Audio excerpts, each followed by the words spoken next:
Dan saatnya kami akan update informasi langsung dari lokasi bersama dengan kontributor Metro TV, Apit Hairuman. Apit, selamat siang. Apa informasi terkini yang bisa Anda laporkan? Ya, baik Adik, selamat siang. Saat ini baru saja di lokasi kejadian diguyur hujan dan proses pencarian untuk sementara dihentikan. Namun pencarian akan dilanjutkan setelah hujan reda dan tadi jumlah petugas sudah menurunkan 2 alat berat untuk membantu proses evakuasi. Dengan manual juga akan dilakukan oleh sejumlah relawan baik dari kepolisian, Polri, TNI, dan BPBD. Sementara jumlah yang terdata di Badan Penanggulangan Bencana Daerah Kabupaten Sukabumi ada 100 jiwa yang terdata di lokasi. Di antaranya 8 orang meninggal, 26 orang masih dalam pencarian, 3 orang dirawat, dan 63 orang selamat. Saat ini petugas masih terus melakukan upaya penyisiran di lokasi kejadian untuk melihat titik-titik korban pada saat kejadian longsor di Kecamatan Cisolok. Ade. Baik, Apit, Anda mengatakan tadi ada 2 alat berat yang sudah masuk ke lokasi. Apakah benar-benar alat berat itu sudah masuk ke lokasi terdampak dan bagaimana teknik dan juga strateginya sehingga mereka bisa masuk ke lokasi tersebut? Karena kita tahu bahwa di awal bahwa alat berat ini akan mengalami kesulitan ketika masuk ke lokasi dengan kedalaman lumpur 2 hingga 4 meter. Ya, betul, Ade. 2 alat berat ini memang masuk yang dikirim oleh Dinas PU dan Tarakimsi. Alat berat ini memang tidak terlalu besar, cukup kecil untuk bisa menjangkau lokasi. Dan di lokasi ini memang alat berat tidak langsung turun karena melihat kondisi hujan dan lumpur yang masih sangat rawan jika dilintasi oleh alat berat. Namun petugas masih terus melakukan penyisiran dan melihat kondisi di lapangan. Ade. Baik, jadi yang Anda maksud adalah 2 alat berat ini sudah standby di sekitar lokasi begitu ya? Ya, 2 alat berat ini sudah standby di lokasi, namun masih belum bisa bergerak karena melihat kondisi cuaca yang hujan. Ade. Baik. Cuaca saat ini masih hujan atau seperti apa, Apit? Cuaca saat ini sudah mulai reda dan tim dari petugas gabungan sudah mulai turun kembali ke lokasi untuk melakukan pencarian kembali. Ade. Baik, apakah ada pantauan dari Anda menunjukkan bahwa ada tambahan personil yang kemudian dikerahkan untuk melakukan evakuasi, Apit? Saat ini belum terpantau, namun sejumlah warga maupun di lokasi ini terus berdatangan. Ada yang membantu, ada yang sekedar untuk melihat lokasi kejadian. Namun dari sejumlah petugas masih belum terpantau ada penambahan dari personil untuk melakukan proses evakuasi pencarian korban longsor. Adik. Apit, dari pantauan Anda apakah terlihat pejabat-pejabat daerah yang juga ikut memantau dan juga ikut memimpin atau memberikan instruksi-instruksi terkait evakuasi di lapangan, Apit?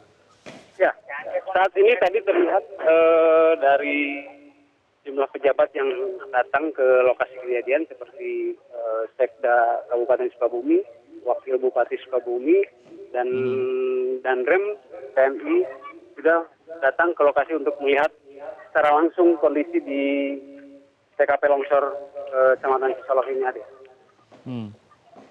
Baik. Kira-kira pukul berapa proses evakuasi akan dilanjutkan mengingat hujan sudah reda? Apakah Anda dapat informasi mengenai hal ini?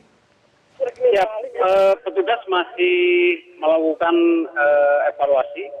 Namun para relawan dan Tagana BPBD juga sudah mulai turun kembali untuk melakukan proses pencarian kembali melihat kondisi hujan yang sudah reda. Ade.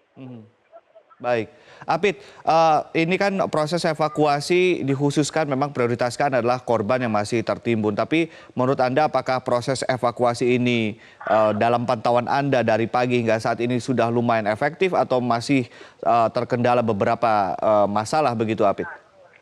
Ya, proses pencarian masih terus dilakukan meskipun petugas mengalami kesulitan dengan alat-alat yang seadanya pada pagi hari. Namun dengan 2 alat berat ini diharapkan proses pencarian akan lebih efektif dan lebih cepat untuk menemukan korban yang diduga masih tertimbun di material lumpur yang terjadi longsor kemarin. Ade. Baik, Apit, sebagai gambaran saja untuk pemirsa, ini wilayah Desa Sirna Resmi di Cisolok, Sukabumi ini begitu berbukit-bukit kalau dilihat di layar.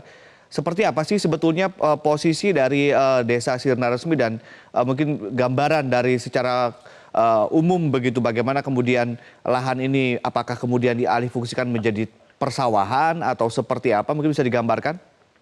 Ya, Desa Sirna Resmi ini berada di